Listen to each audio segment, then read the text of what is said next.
Time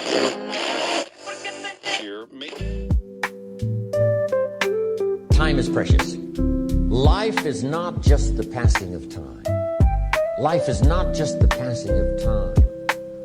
Life is a collection of experiences, their frequency and their intensity. Now, here's a little story I got to tell. Ladies and gentlemen, welcome back to the show. This is Giants Amongst Us, where we share in the unique human experience and where each and every time you plug in, you're going to hear real stories told by real people. People just like yourself.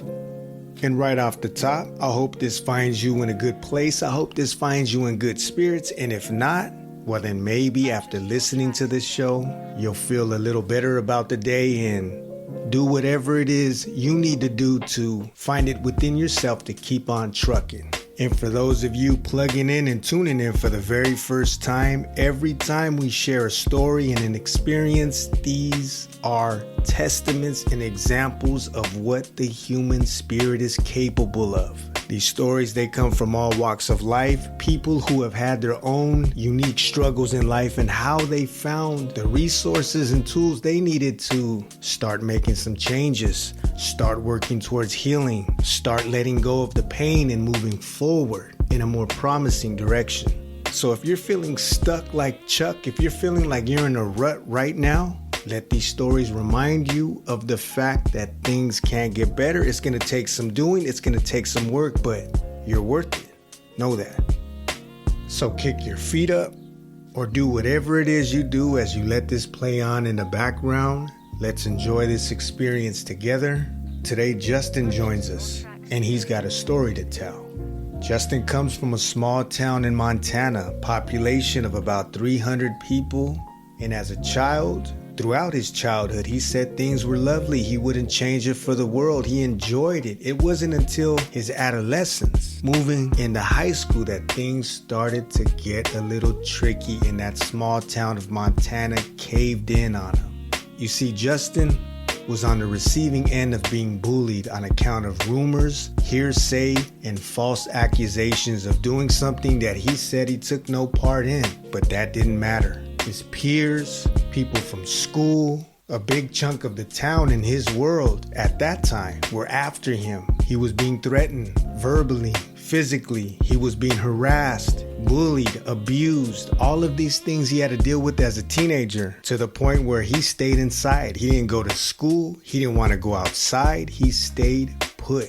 And this really damaged his spirit. It was to the point where he said a couple of times he tried to take his life, although in his words, they weren't honest attempts, but it was to that extent. So we know the things that we go through, whether it be abuse, whether it be trauma, whether it be pain, whatever it is that isn't dealt with, that has scarred us, has bruised us, has battered us. If we don't find a way to deal with it, it shows head, if not in the present, later on in years. And for Justin, later on in life, he found himself struggling with alcohol. He found himself tangled up in that web of a gambling addiction, severing relationships, destroying his self-worth and self-esteem to the point where he just became sick of who he had become. He became sick of running from his pain, his trauma, everything that was tormenting him for so long because of what he went through as a teenager.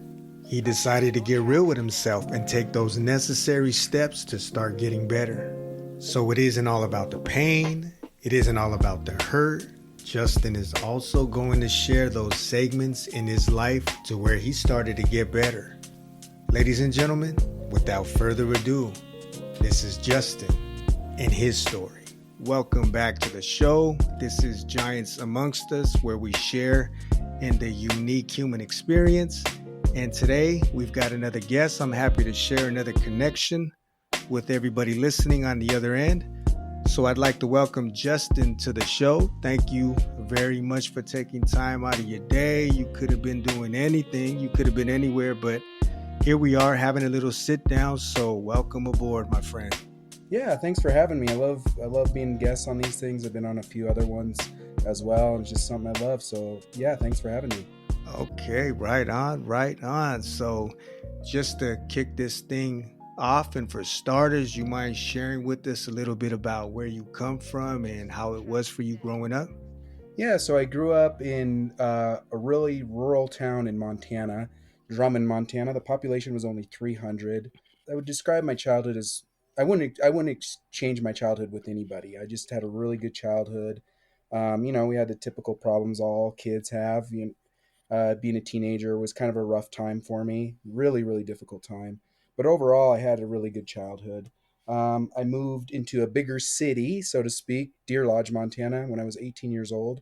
Population was only 5,000, so we're still talking a little tiny town, but it was much bigger than what I was used to. And yeah, I've just kind of been always just working and traveling and just trying to live my best life ever since. Yeah. How was now you said during your teenage years it was a bit rough and you had some patchy spots along the way. What were some things that you were dealing with that was hard on you? Yeah, I did the right around when I was a teenager. I met a girl and we started dating, and um, things weren't going well. And in school, there was like this perception of me as like harming her and abusing her. And people had this perception of me, and then it turned into bullying, and people were like trying to get me because I was supposedly abusing this woman, or I guess this girl at the time. And I was scared. I was scared to go to school. I didn't want to. I would refuse. I ended up dropping out. I started getting into drugs. And this was a teenager. As a teenager, I attempted suicide twice. Both attempts, I would definitely wouldn't say were honest attempts to die. I just was reaching out for help, and my mom took action and got me some help, and things got better for a while, and then it got worse again as I got older. So it was just kind of like this back and forth. It wasn't until I was about 27 when I started getting my life back together, when I started to kind of realize that I need to take some action and start changing the direction of my life. So from pretty much 15 until I was about 27, my life was miserable. It really was. Man, so that the bullying that you ended up being on the receiving end of because of these rumors of the gossip that was spread. This is in a town that was only 300 people, right? So I mean, bad news travels fast. Yeah, it was hard. It was really hard. Yeah, everybody knew everybody in our town, and so um it's if one person got word, it just kind of spread from that. And then even years after I was a teenager, I ran into people that were from Drummond that were parents of kids my age, and they even asked me about it, like what was going on back then, because it was such a big deal. And I was like, man, how you understand it is way different than how I experienced it, and it was really hard for a long time because it never escaped me that this perception of me of being a basically an abuser. It was awful. It was terrible. Like hearing that, I'm imagining people coming to the house with pitchforks, just if you're not, especially you said you dropped out of school. So you drop out of school to try to avoid it there. But like you mentioned, it's a small town. So I mean, going out in public, you're going to come across these people either way. You're exactly right, and it was kind of like that, like pitchforks, and torches. That's how it felt to me, and I didn't leave the house. I was too scared. I was genuinely terrified to leave the house, and if I needed to go do, or if I wanted to go do something, I was thinking about carrying weapons with me just as for self defense, and it was that scary. It was that scary to me. Like I was scared to death. Did it ever get to the point where it got physical? They were throwing rocks at you. They were chasing you down in a car and anything like that. One time it happened, but it was so brief. What happened was is somebody saw me out there and they were pushing me and like yelling at me and calling me names, and all I said is, "Do what you're gonna do. I'm ready. Like whatever you're gonna do, go ahead and do it." Like I expected this. It was time, and they just kept pushing me and kept pushing me and just calling me names, and eventually they just left. It was they realized they weren't gonna get a reaction out of me or whatever. whatever was going through their head. That was the only time, but I didn't leave the house enough for anybody to see me. And then when I said I moved to the city, it was kind of because of that. And then when I moved to what was called Deer Lodge, that was when I kind of felt a little bit normal because I got a job, and then my life kind of started getting back on track. Then I got a state job, and that was really a really good job. And then I started feeling like an adult and started feeling getting a little bit more self-confidence. But that stuff never really left me, kind of rested on my conscience, almost all my life. I mean, even to this day, I'm pushing 40 years old, or I am 40 years old, and I still am affected by what happened to me as a teenager. Yeah, a lot of that baggage that we carry around with us, and especially, let's just say, if it's not dealt with in a healthy manner, if we use things to cover it up, if we run from it, it just piles and piles, and it takes its toll on us throughout the years. And some things you're never going to shake, but you can figure out ways to maybe deal with it, or yeah, to deal with it in a healthy manner. So I could imagine, and like you mentioned, because of this, it's going to do a lot of things to you psychologically, emotionally, and there's ways that you probably were trying to cover the pain or to mask it with Yeah, substance you're abuse, and yeah, exactly. I think I'm glad you really brought that up because there's definitely a correlation to how I lived my life once I moved based on what I experienced when I was a teenager. So, I was called a lot of names like pussy and faggot. They used a lot of those really emasculating words towards me, and I acted in those ways. Like I was in a sense a coward.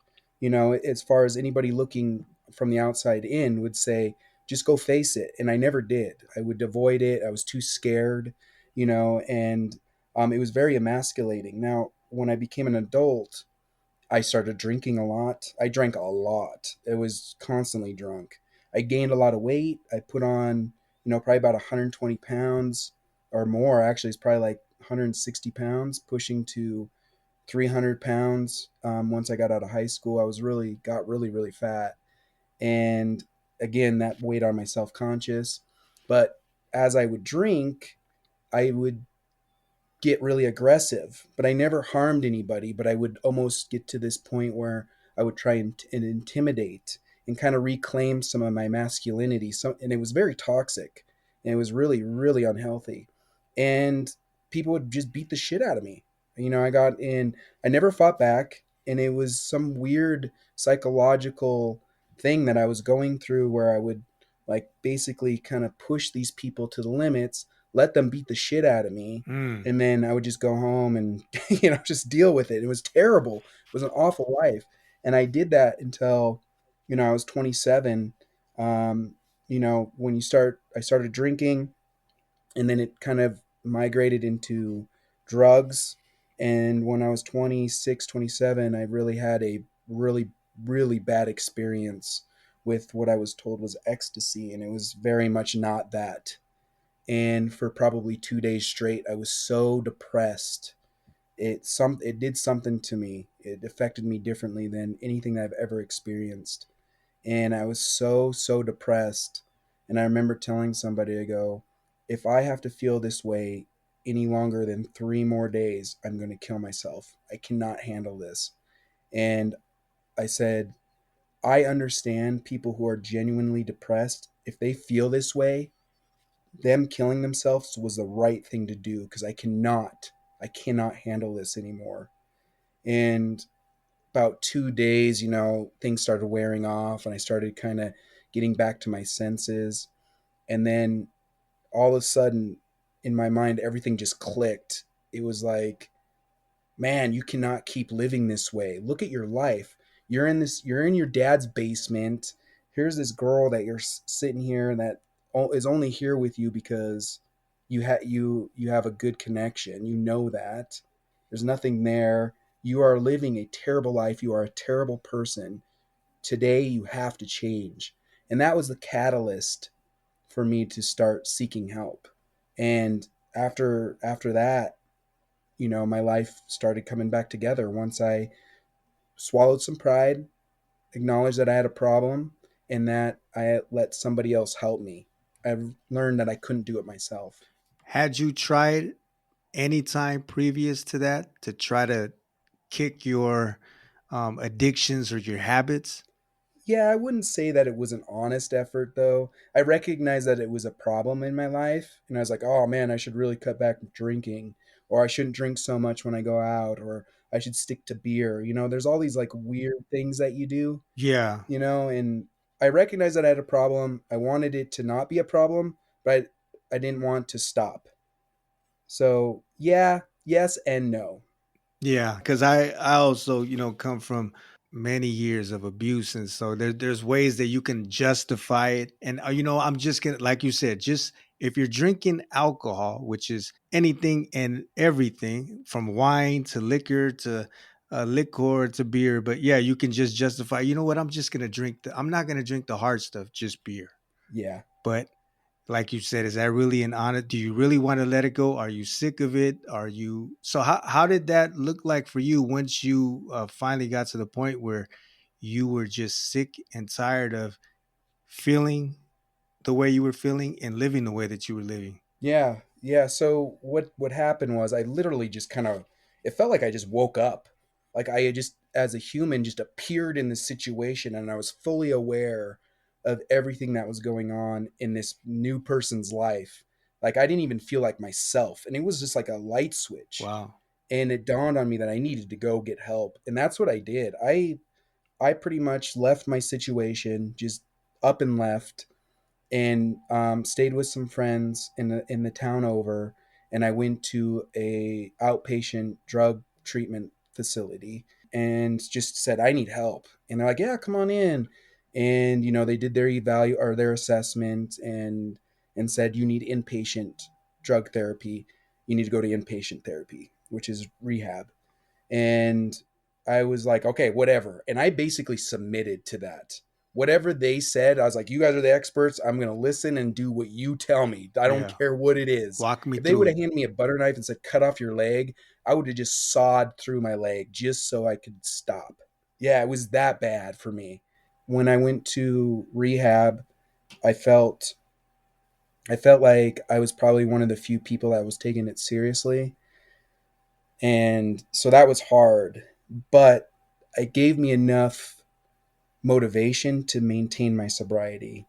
And from rehab, I went into a drug home, I guess you could saw like a halfway house, I guess you could call it that. It was not a good situation and it was unhealthy and it was a very toxic place. But I still maintained my sobriety during that time because I was so determined to no longer live the life that I was. I went to AA meetings, NA and AA meetings, which were invaluable. I can't even explain how much they helped me during that time. And I did that for like 3 years. Within the first year of kind of going in that halfway house, I had a good job. I got my own apartment after a year. I ended up getting married, which was too quick. I should have never gone that fast. But my life was slowly coming back together. After a year and a half, I got custody of my kids and everything just started working out. And there were some promises that AA gave, and they reached far beyond anything that I could have expected. And this was back when I was 27, so that was 13 years ago. I would have never dreamed that I'd be the person that I am today. Wow. That's a hell of a ride. And also that, I mean, you were putting just as much effort into it. It seemed like you were sold into the idea of getting well, whatever it takes. So, like you said, if they were going to give you a butter knife and said, "Go ahead, have at it, chop your leg off," then I'm going to saw that leg off if it's going to get me well. But you were completely sold and ready, just sick of being sickly and disgusted and living the way that you were living. And you mentioned the drug rehab and that was a big, I've never been to rehab. The only thing I had to do once upon a time was, and that was on account of my probation, was the alcohol classes. But you did say that the drug rehab for you, that that was a big help. Is there something? I'm not too familiar how that process works. Was there something in particular that stands out that really was a great resource or a tool to help you towards this sobriety? Yeah, they talked a lot about like criminal thinking and kind of like warning signs of that you're going to relapse. Those were the two biggest things. You know, when you start kind of being sneaky and doing these little things, like, oh, yeah, I can make a quick buck by doing this, and it might not be exactly the most honest way of doing it.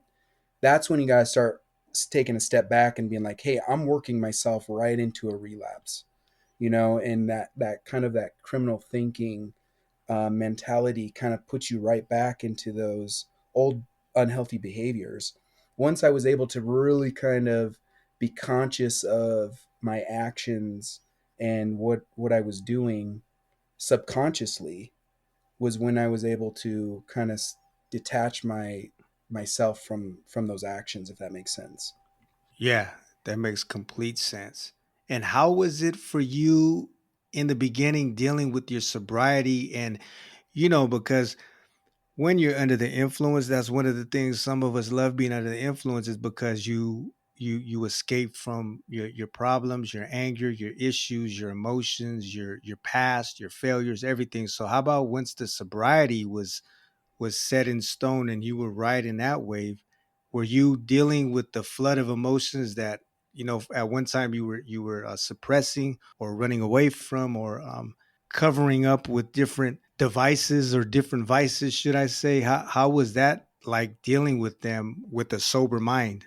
Yeah, you know, it seems like you have a pretty good grasp of exactly how all this goes, because you cross addict, right? So Yeah. you would you'd be sitting there like, oh yeah, I'm not drinking alcohol, and then you can do like what they call the California sobriety, where you just smoke weed. Yeah. A lot of people do that, you know. So, and that doesn't typically work out for people. Each person's journey is different, so I can't judge, but it certainly wouldn't have worked for me. And what happened was, and this is going to sound really weird, and I think anybody that might be have gone through this might understand. You know, I wasn't drinking, I wasn't doing drugs, I was doing really well, but then that slowly turned into gambling. And the gambling is was the hardest thing for me to, I would argue that I still haven't gotten over it. It's definitely much more mild than it was back then, but I would go to the casino and I would gamble rent away, and then I would leave there like, how the fuck did this happen? And I was almost in autopilot, where wasn't in control of my body. Yeah. I would go over to the ATM and I'd be screaming in my mind, don't do it. What are you doing? Go home. Take your losses. Take your losses. Stop. And I'd be screaming at myself in my mind. And I'd Yeah. be like shaking, putting my ATM card into the ATM, and then I take out $200 and then put it in the machine. It was so bizarre.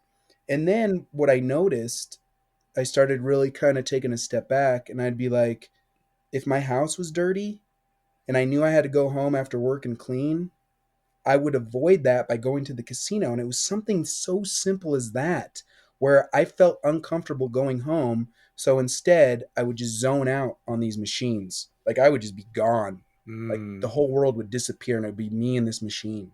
Very bizarre. Yeah, man, that's funny that you say that because along with the alcohol and the drugs, I was hooked on. I My thing was, well, when I was young, I'd like to shoot craps, but then as I got older and then I was able to get into the casinos, poker, no limit, Texas Hold'em. Man, Oh no. I would, yeah, it was unbelievable, and it's crazy that they had. I'm sure they probably have it in every casino, but and maybe you noticed it, but you can go there and cash your check, and they're going to give you money to play with and gamble off. I'm lucky. Check We're advances. lucky that we don't have that here in Montana. Our casinos are run very differently than your typical. So there's some things that are preventative for that. So I couldn't imagine if I could just bring in my work check and just cash it. There's like, here's an extra $100 you can play on the Yeah. table. Oh my god, it would have been the death of me. Wow. So how long? And when you were in the casinos, that's hard to do because I don't think I was ever able not to drink when I was in there. So you were in there sober, but just gambling your savings away, your rent away. Yeah, it was weird. I was so determined. I just stopped liking alcohol, which was weird. It just my mind switched when my mind switched at 27, it was seriously like a light switch. I just got smashed in the face with this enlightenment of alcohol being bad. That is not to say that I've had drinks afterwards. I have. There was certain situations, social situations where I did break and had one or two drinks. But then I was like, I don't like this. This is not me. This is not who I am. And I wouldn't do it again for 5 or 6 years. And as a matter of fact, you're from Germany. When I went there about 4 or 5 years ago, that was the first drink I had was in Germany. Wow. When I went back there in 10 or 11 years or something like that. And how'd that taste like for you after so long? Something that you didn't miss? It was a beer. It was weird because the people's addictions manifest themselves in many different ways, and my addiction just never really centered around alcohol so much. Even though I would Okay. recognize myself as an alcoholic, I could have beer in my fridge for months without drinking it. It was more about when I was out and I started drinking was when it became a problem. I just couldn't stop. So it was a really strange relationship I had with alcohol. But when I was in Germany and I had that drink, I think it was Stella. Stella, is that what was the big? Stella Artois? Yeah, is that the big one there? There was like a is like the Budweiser of Germany. I don't know. Is that a if it's a German beer or a French beer? I could be wrong. No, you might be right. But I know of Stella, but there's so many beers over here, and it's funny because every region takes pride in their own beer. Every state, every Oh, I see. town, every city. Yeah. So maybe Hamburg, they had their own special like tap beer that was real big. But I do know Stella. It's in a green bottle. Yeah, okay. So I think it was still I'm not sure, but anyway, it doesn't matter what it was, but it was like I Hmm. saw advertised everywhere. And I'm like, I'm just gonna have one. And it did. It brought me a lot of joy. And I was sitting there, I remember I was just drinking this beer and I was like, this is really cool. I'm in Germany. This was my first international trip. Hmm. And I'm like, this is cool. I'm in Germany drinking German beer. This is just so neat. And then I just left it. And that was it Okay. for many, many years. So it's really weird relationship. When we're talking about once you hit your sobriety and you were living a sober life, but then you picked up the gambling and you were on a wreck with that. How were you able to manage that? And what was the thing that switched on or switched off for that matter to where you, I don't know if it's safe to say you stopped gambling completely or you still like to dibble and dabble with it here and there? Yeah, this the sad reality. And if I got to get honest with myself, I've never had control over my gambling. I might go long periods where I don't gamble, but once I start, I don't stop until it starts really start ruining things and then I back off. And how I managed it back then. Now I was raising two daughters as well, and I was gambling on top of it and I'm trying to work a job, gamble and take care of these kids and just live a life. And I couldn't live. And how I managed to do all that is take on more work. I started becoming a workaholic and I had three jobs at one time.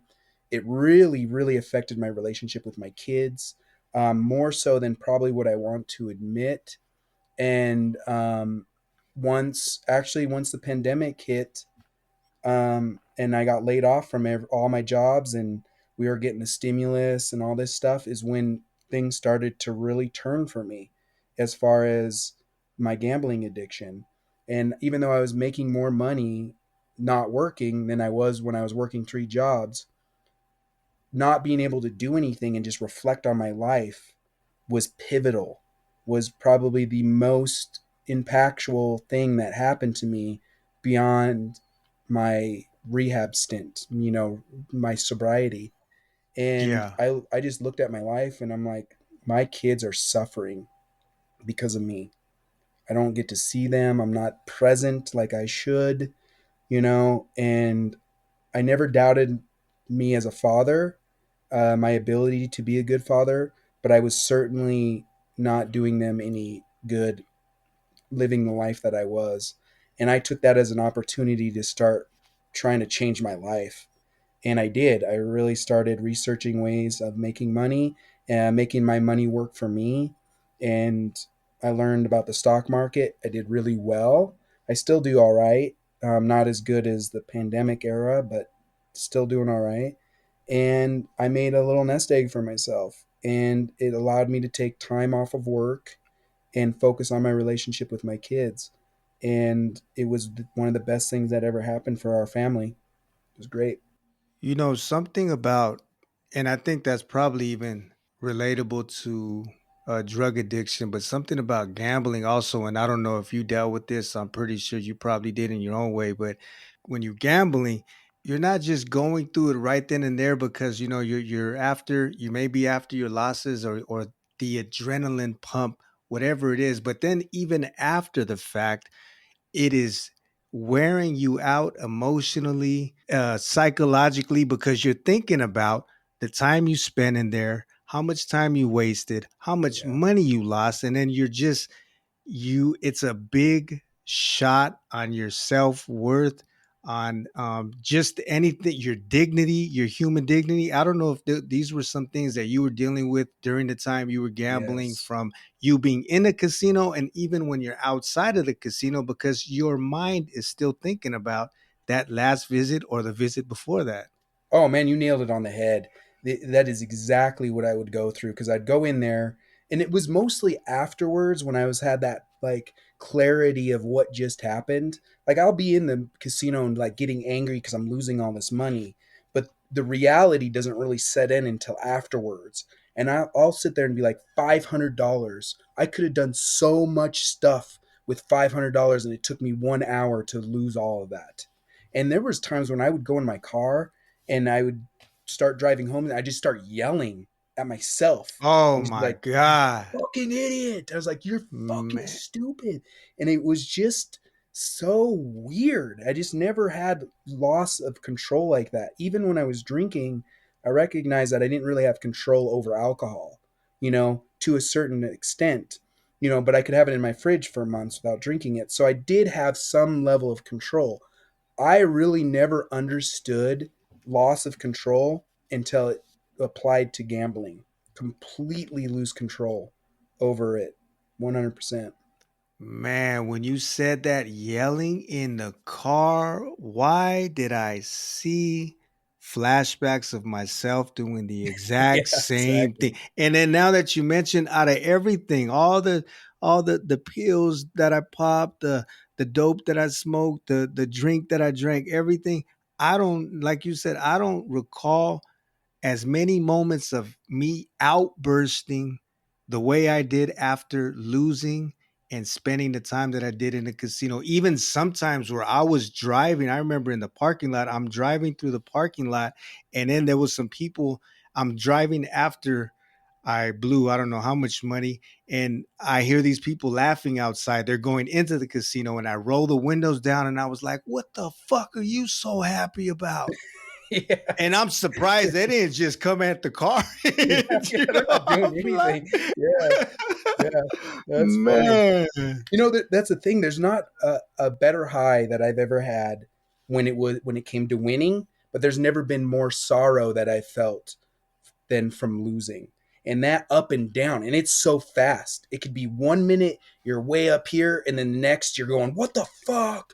You're like, "No, no, stop!" As you're pushing that button, as you're just watching your Yeah. money go down. It's so, Did you oh, did you ever try to do the where you leave your wallet, your car's at the house, and just put maybe $100 of cash in your pocket and say, "This is go to the casino," and think that that's all you're gonna yep, yep. spend for the day? I learned from Vegas. They had these like little brochures where it's like, "Do you have a gambling addiction? Here, this is." If you mark, 4 out of these 10, you might have a gambling addiction, and I was like 9 out of 10. And there were some things that it said you can do Wow. is like leave your stuff in your car because by the time you walk to your car, you'll come to your senses and you'll go home. And I did that. I was in Colorado. It was Black Hawk, Colorado. They have this really big casino area up on a mountain, and it's really neat. It's really cool. And that's what I did. As I left all my money in there, I took $300 into the casino, and I lost it almost immediately. And I was pissed. And I just walked right out to my car, grabbed my wallet, and walked right back in. And it Oh, didn't work at all. So, but beyond that, there was other things like I had a prepaid debit card that I would load money on occasionally, and I would take it out of the ATM until that went to zero. Then I had to stop, but that didn't work because I just rationalized in my head, oh, I can just take from my other bank account.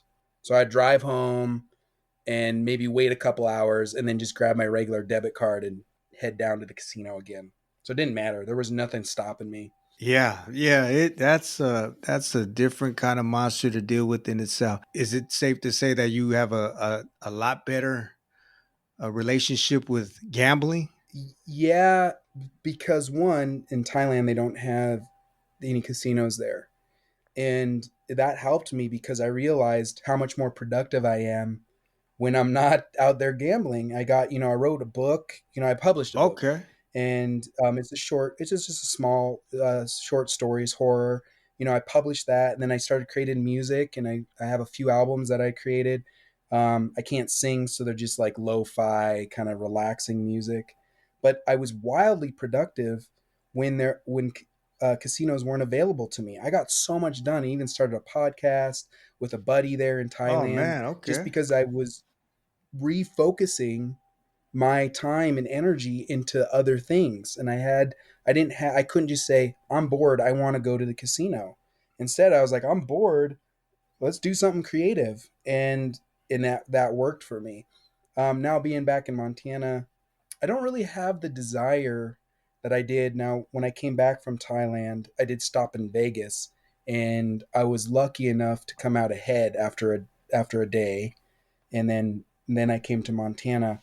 But the addiction part of me started kind of slowly revealing itself. Like I didn't sleep for almost 36 hours. I think I had 4 hours of sleep in 36 hours because I was so like excited of being in Las Vegas that I didn't need sleep. I felt good. I would go and take a quick nap, and then I'd wake up and I felt energized. Mm-hmm. And what started happening is I knew my body was like screaming, you need sleep, but I felt energized. I made myself go lay down. I was like, you are going to stay in this freaking room until you fall asleep, like a real sleep. And I just laid there and I fell asleep, and I woke up about 4 hours later, and I was like, all right, got my sleep, and then just went right down, back down to the casino. Man. Once you, like you said, you didn't have these vices that were taking up your time. There was a lot of creative energy inside of you that was flowing in different directions with the music, with the podcast, with the you said writing the book even. Now I didn't know any of this beforehand, so the music and the podcast and the book, are all these things available if you want to send anybody in that direction to check it out? And Oh yeah, yeah. I'm glad. I didn't even think about that, like kind of promoting it. But yeah, I'll do a quick plug. If you want to check out the podcast, me and a buddy there in Thailand, we did this podcast. It's all about fun. We kind of talk about our experiences in Thailand, and we both kind of live different lifestyles, and we kind of introduce each other to a different way that people live, and it hopefully will kind of enlighten some people. It's all in good heart, good natured, and fun. It goes by the Pillow Pals podcast. You can look it up on Spotify, Amazon, Samsung, all these different okay, places that allow podcasts. As far as the book goes, it's called "There Are Ghosts in These Pages: 5 Tales That Follow You Home." You can find it on Amazon. That was the easiest way to get it published. Basically, the author's name is Julius Edwards. He was this really enigmatic person, very quiet, kind of a recluse. He had died, and the Edwards family kind of inherited all his house and everything. Well, once they went into his house, they realized that he had written millions of books and philosophies and music, and he drew pictures. He was into art, but there was a connection to like paranormal and the supernatural. And when the family started reading these books, there was hauntings. that came with those books. And so what they're trying to do is publish Julius Edwards's books in order to kind of dilute these hauntings and kind of pass it on to the reader. So that was their hope, that they can wash their hands of these hauntings and pass it on to the reader. Okay, hence the title. Yep, there are ghosts in these pages, 5 stories that follow you home. And there's only really actually 4 stories. The fifth one is more of an explanation, I guess. And then as far as the music, if anybody's into like lo-fi music and just relaxing zen, you can check out Tranquility North. He's on, or I guess I'm on all the different streaming platforms, just about anyone that you can think of. Yeah, I'm always down to throw on some lo-fi when we're around the house and just relaxing. And you can shoot me a link to all of it so then I can include it in the show notes and people can click on it and it'll send them right there. Oh, great. Yeah. Thanks, man. I appreciate that. Yeah. Thank you for the shout out. Yeah. Oh, yeah. No problem. Just to play. Now we were talking about the gambling, and I said that I was really stuck on. Even to this day, I love playing poker because I feel like there's a science behind it, and it's not all gambling. Like you do need some luck, but it's a lot of skill reading people and things like that. And so the reason I brought this back up because playing devil's advocate and seeing that or hearing that you're also involved in the stock market. And there's some people on the outside that say, well, you know what? Isn't that kind of like gambling? Yes. Bottom line, it is. I get the same rush as I do in the stock market as I did when I was gambling. As far as how it affects me, it's no different, honestly. I mean, if I be true to myself, Hmm. and I had it all. I won. I mean, if you want to call it that, I won a ton of money one time, and I was pretty much set for life. And then I started gambling again, basically gambling on the market, and I took these huge risks with this enormous reward, thinking, "Oh, I'm going to be a billionaire," and I was deluded. I was so delusional in lying to myself that this was actually going to happen, and I believed it, and I lost almost all of it. I lost almost all of it, and it really had an impact on my life. Negative at the time. In retrospect, now I'm kind of glad I've washed my hands of it, because I was kind of turning into somebody I didn't like. I was hoarding money. I was really stingy, even though I had more money than I ever could have imagined I would have. I started becoming more like, do I really want to spend money on that? And I was more protective of my money. It was really weird. And then Mm, when okay. I lost it all, it kind of snapped me back to reality, and I became a person that I like more than I ever have. And so I'm kind of grateful for that experience, but at the same time, I wouldn't have to work right now if I still had that money. But I remember sitting in front of the stock market. I would wake up at 4:30 in the morning. This is when I lived in Spokane, Washington for a year. Did you do a lot of background studying before you got into it, or you kind of learned as you went? Pandemic, the pandemic, that's when I learned it all. Aha. Yes, and I took 7 months. I would take like $500 and I'd play around with it so I could understand how options work and how these other things would work, other positions would work. And I took 7 months and like only like $500 and just kind of played around with it. And I started to kind of understand it. And I started making these bigger and bigger bets and I started winning a lot.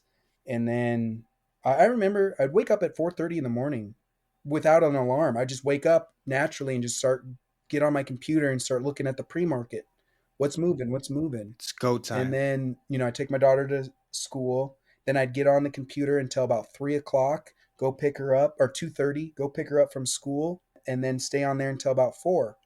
That was my day every single day, Monday through Friday.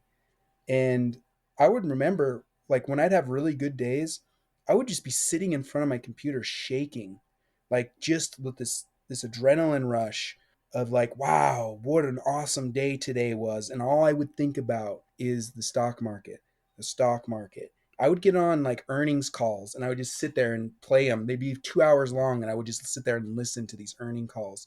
It was an obsession, no different than gambling. Yeah. And it's crazy because there was a time where you had to go into a stock exchange and make all the moves, but because everything's digital, I mean, it's at the hip because you have it on your phone and wherever you're at, even if you're not in front of your computer, you can be out maybe taking your kids to have, a little bit of fun at the park, but you're not even enjoy that because you're on the phone checking out the stocks.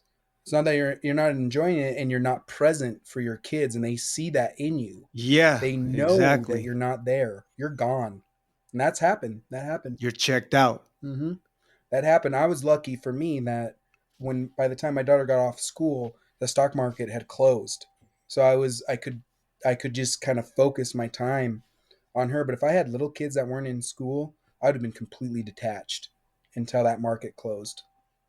Were you doing day trading too? Was that what like That's where I made all the money. It was just day trading. I would just sit there and buy and sell stock. That's all I would do all day. you have to be that's in real time. You have to be moving with, just as the second is Yep. ticking. Yep. You have to babysit it the entire time. Wow. It's not like, oh, I'm gonna invest in the SPY and just let it sit for 5 years. It wasn't like that. There was times where I was probably doing 40 or 50 trades a day easy. Man, and that whole time you're on edge. I'm sure you're taking your emotional roller coaster is hitting highs, hitting lows just at the drop of a dime. You're exactly right. Yeah, it was like that. Like your heart, you don't need a Red Bull or anything. Your heart's jumping out of it's damn near jumping up out of your There were chest. days like that. Yeah, there were definitely days like that. But there was also, like just like with gambling, you try and set limits. Like, oh, if I make $500 today, I'm gonna quit. And you might do that one or two times, and then you're like, wow, my first trade. I made $500. Well, what am I gonna do with the rest of my day? Trade. Mm. So you go right back into Mm. it. So and you're right. Those highs and lows were no different for me than if I was at the casino hitting a jackpot and then losing it all. That I'd hit that same high and then I'd be down in that same Wow. sorrow. At one time you were drinking and then you were abusing substances in that sense and then you came to an awakening. It was almost like that old biblical story when Paul he was ruthless and vicious and they said he was out there causing mayhem and he was going to go pillage the next town or whatever and just out of nowhere he was knocked off the horse. Something in the clouds spoke to him and he automatically just like that changed his life around and he turned his life over to spreading the good news. And it seemed like you just had an awakening. I don't want to drink alcohol. I don't like the taste of it.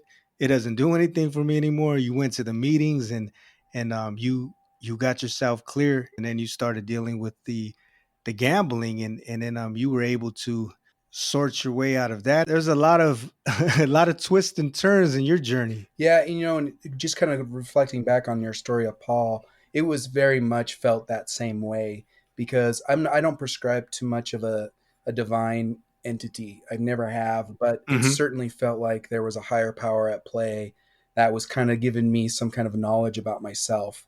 Like I was completely detached from any emotion that I had in my life, and I just saw my life for what it actually was, and I realized I had to change, and it was like a light switch. I'm not even kidding. You know those stories of people that like get hit in the head and they start speaking in an accent? Yeah. That's kind of how it felt. It felt like had so much trauma from coming off of what was supposed to be ecstasy that my brain was like, dude, we need to change. Something needs to change. Divine intervention in some way, shape, or form. Yeah, so it was that complete low that you hit. And once you came off of that, you came to the realization, the revelation, and epiphany, the light switch went on, something of the sort, to where that was when you started taking steps towards sobriety Yep, at a running exactly. pace. Yeah, it was, and it really was like that. I think, I did outpatient for like a couple weeks. I was inpatient, and then I ended up, I was inpatient for about a month. I ended up in a completely different place, and then I stayed in that place for another 10 years and thrived. Wow. Are you talking about with the AA and the NA? You stayed in that for 10 years? Yeah, so I ended up in a completely different town. If anybody wants to look, I moved to a beautiful part of our state. I lived right outside of Glacier Park. It's a beautiful area. I don't think there's anywhere in the world that's quite comparable to what I've experienced in Glacier Park. But I moved up there. I stayed up there for ten years, and I was probably in AA for 7 of those years until I moved away from Kalispell. Did you feel like when you ended up staying away for it for a long period of time, a long stretch, did you feel like that you needed it and you weren't going to be able to hold on to your sobriety without it, or did you feel like there was a time and a place that you would eventually be able to I wouldn't say stand on your own because you're using a lot of the tools and resources that you gained from that, but that you would be able to do things apart from attending the meetings the way that you were attending them? No, I at that time I was pretty much committed to going to meetings for the rest of my life. I saw the value in it. I saw the camaraderie. I saw it working for me, and it worked very well. I mean, I couldn't have done it without those meetings. As time went on, I guess, and I don't want anybody to hear this and think that AA or NA is inherently bad in any way. I think it is great for everybody if you let the program work how it's supposed to work, and you do what is suggested in the meetings. But I kind of started feeling like they weren't working for me anymore, and I kind of started seeing the problems with it that I didn't like. People do get sentenced to go to like NA and AA. So sometimes there's people in there that may not have the best intentions. For the wrong reasons. Yes, exactly. And I was seeing like kind of predatory behavior that I didn't like, and I've never been a godly person, and they've always the biggest thing is like kind of turning it over to a higher power, and I had a hard time with that personally, and being submissive, even though in the early years I was really submissive to the program. But I started kind of realizing that some of these people might not know exactly what they're talking about. Hmm. And it wasn't until I went back to school for social work where I started to kind of learn about human beings. You know, I had to take some sociology classes, psychology classes, and I started realizing that these people are acting as therapists to vulnerable people, and it can easily go awry if you do not pick the right person to kind of have as a sponsor or the right people in the program. It can go awry really easily. I stopped going because of that, but I have to give credit where credit is due. I would not be who I am today without those meetings. I found the right people, and I took the good things out of it that it offered. I took full advantage of the program and made it work for me. And one of the sayings is like, keep coming back. It works if you work it. And that is exactly true. But you have to really make sure you're careful. You can get yourself involved with the wrong people. Yeah, I've heard of mixed emotions when it comes to AA and NA, and I think you used it. You used it to your benefit, and you used it the way that it should be because, this is kind of just me on the outside looking in. I think when it comes to most things, if you're talking about maybe an instructor, a teacher, if you're going to classes to learn something, the whole point is for you to get there at first. Maybe you're a baby, you don't understand anything, you don't know what it's about, how it's going to work, but you follow along, you apply the tools and everything that they're instructing you to apply into your life, and then you eventually get to the point where now you can go ahead and you can step out and do these things on your own without, I don't want to say the training wheels anymore, but you can really leave the nest, and you don't need the teacher that the way that you once did. So I think even in something like that, some people, they might stick around for life because they think that they need that, but there's some in 6 months, in 8 months, for you, however long it was, you felt like, okay, I'm not getting anything from it anymore, but you did take everything that was useful, you applied it to your life, and it worked to your favor.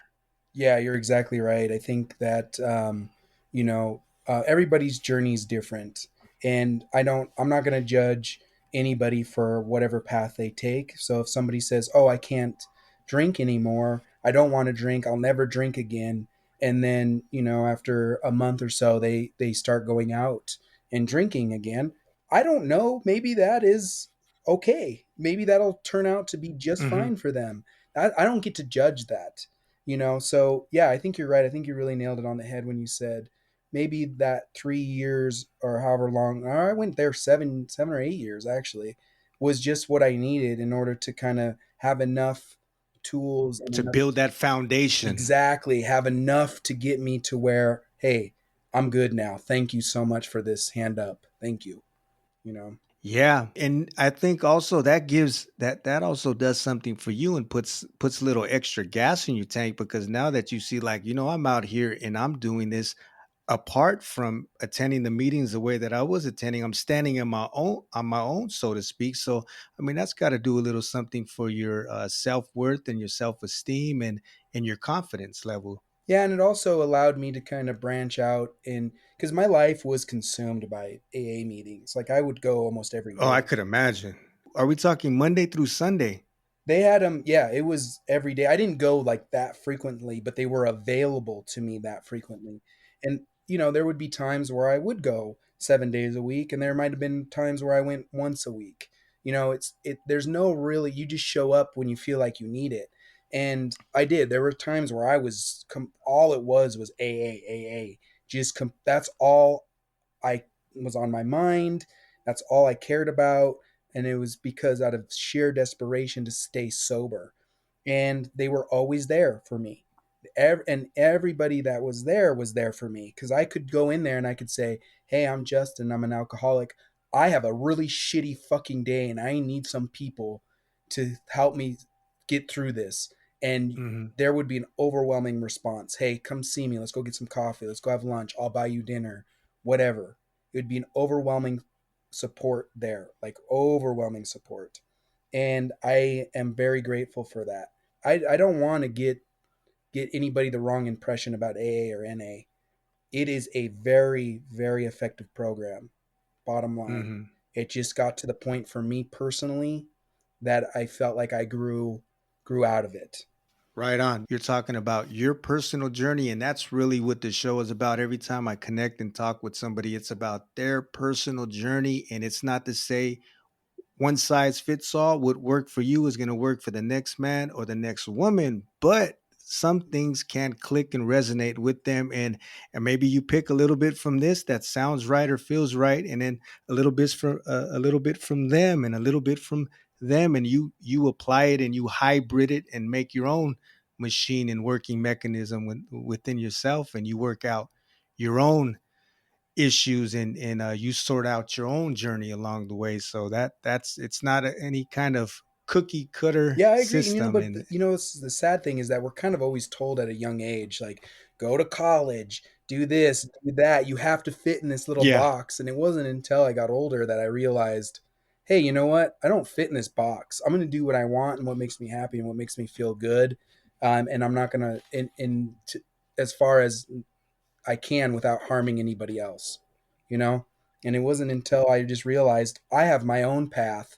You might not like what I do, but I like what I'm doing. And then that's when I became that started to getting happy. That's when I found true happiness in my life, is when I was authentic to myself. that's awesome that you said that, because you took us on the course of some of your troubles, your challenges, your mistakes, your pains, and the ways that you dealt with it, and the unhealthy ways that you dealt with it. But now you're in a better place, it sounds, and you were telling me about some things that you have going on nowadays. You mind just sharing a little bit about that? You don't have to get into too many specifics, but even the plans of you spending some of your time overseas, and then Yeah, so I feel very fortunate and I'm very grateful for my position that I'm in. Right now I'm only going to be working like 6 months out of the year. Go back and live in Thailand, where I just love the country. It's a beautiful country, wonderful people there, and that's kind of where I'd like, if I could, I'd just permanently stay. It's just such a great environment, a great welcoming environment for anybody, all walks of life. Doesn't matter what you're into, who you're into, how you want to live your life. Everyone just kind of keeps to themselves and allows each person to live how they want to live. And it's just such a comforting thing. And my kids have grown. My daughter graduates actually today is her graduation, so I'll be going to that in a Oh, couple cool. hours. And they're all grown, so I have this freedom that I never had, and I've never been happier. And I couldn't have done it if I hadn't got sober and I didn't swallow the pride that I had back then and sought help. I couldn't do it on my own. There's no way. I'd probably be dead if I would have stayed on this path. But yeah, I've traveled all over the world. I've been, Southeast Asia, I've been to Germany. We talked about Hamburg and where you're at, and Costa Rica, Ireland, Iceland, just all over. Globe trotting. And it's all because I invested on myself and in myself and my own personal well-being. I had to become number one before I could be of help to anybody. And once I put myself first and my health, my relationships with everybody else flourished. And I felt more close to the people that I love more than I ever did. Man, that's beautiful. Globe trotting. And now that it's like you got your second wind and you're not even, they say the average American, or you can just apply this to whatever country you live in, is going to have to get used to working to the rightful age of 65 or 75 to retire and finally start enjoying. You're putting X amount of years into a company, but then when you're able to finally say, I'm done now, I'm just living off of retirement. How old are you, and are you still able bodied to move around and enjoy yourself? But it's a beautiful thing to be where you're at right now and to have the freedom to be able to, work X amount of months and then go ahead and enjoy your life the way you'd like to enjoy your life off the clock. Exactly. I don't have anybody telling me I have to be up at 9 and I have to work until 5 and you get a 30-minute lunch break. I don't have to deal with that day in and day out for years and years and years. And then finally, I get to dictate my life. And I'd like to add that it's not just because I took my well-being and my mental health came first. I also stopped caring about what other people thought of me to some degree. If you take it to extremes, that can be a problem. But I started living my life as authentically as I could based on who I am. And once I started doing that, I started becoming more and more happy. And, people value things differently. Like if you looked at my brother, for instance, I think he values, like, hey, look at my car and look at all these toys I have and this nice house that I've got and look at how I live. And for me, and that's how he wants to live. And he finds happiness in that. But for me, I was like, look at all these experiences that I've gained. Look at all these people that I've met. Look at all this cool stuff I get to do.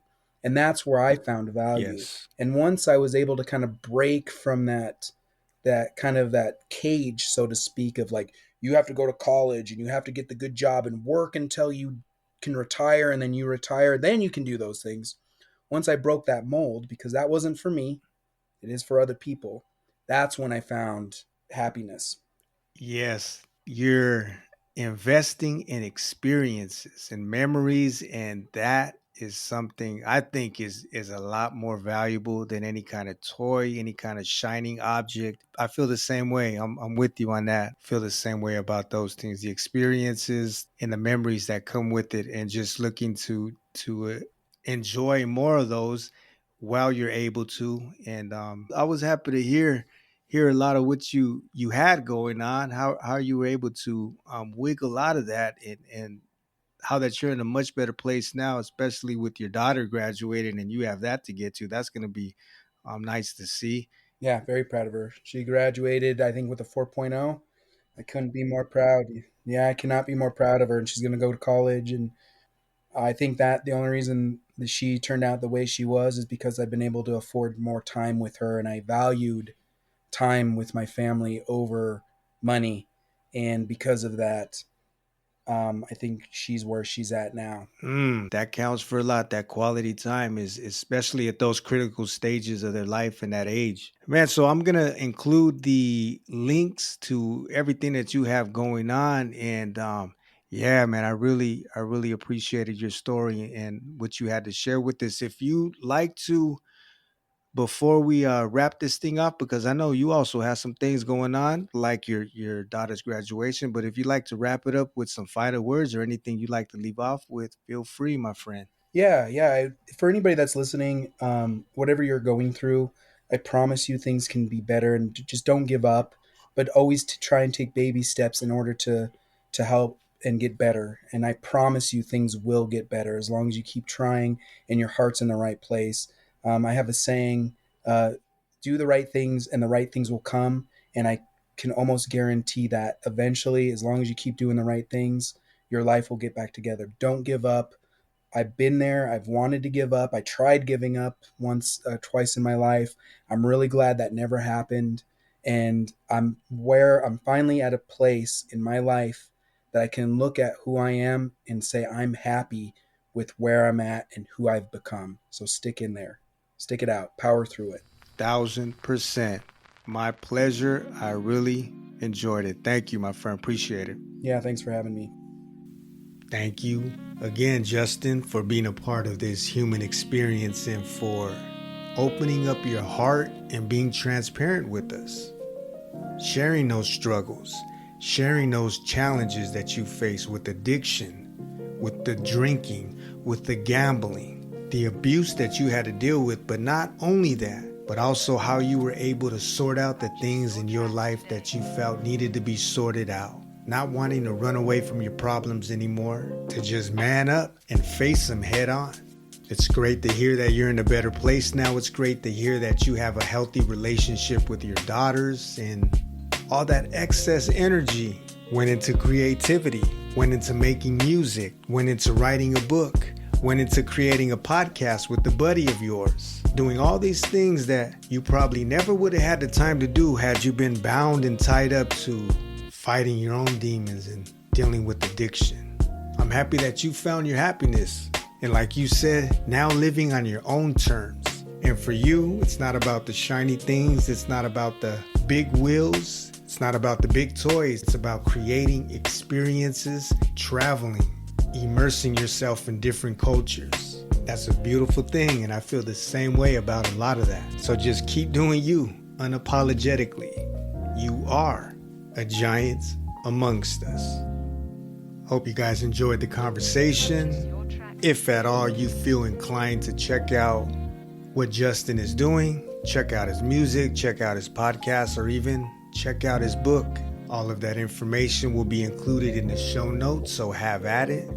And as always, a big thank you to everybody listening. And for those of you who each and every time there's a new conversation, you guys check with us and you lend an ear and spend some of your day with us. Appreciate you all. Let me know where you're listening from. Let me know how you listen to the show. Drop me a line, shoot me an email. I'd be happy to hear from you. It's always great to get feedback. Whatever it is on your mind and you'd like to share, I'm all ears.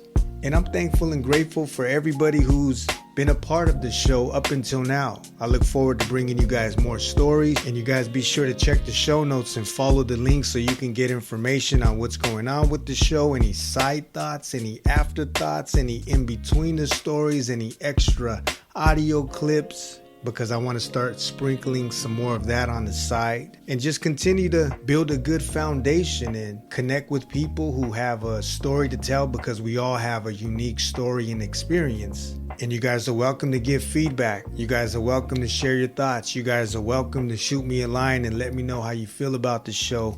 And also free of charge, you can share this with a friend and tell a friend to tell a friend and tell that friend to come back again. Or on whichever streaming platform you're using, if you feel it within your heart to do so. If you feel that this has brought value to you, if you feel that these stories that you've heard have resonated with you, give it a rating Or you can always reach out to and send a line, send some warm words to the people who have shared their stories, any stories in particular that spoke to you or struck a chord with you. You guys be safe out there. You guys be sane. Tell your loved ones you love them. And we're going to catch up and do this again real soon. So before the sun sets on my side, if you would like to be a part of this show and share your story, or even a story of someone in your life that has impacted you in a positive way, you can always reach out to me via email. I'd be happy to connect. Until next time, and very soon. Peace. Do-up, do-up, do-up, do-do, do-up, do-up. Looking for a sign to know I'm on the right road. Ain't seen no sign since Jericho.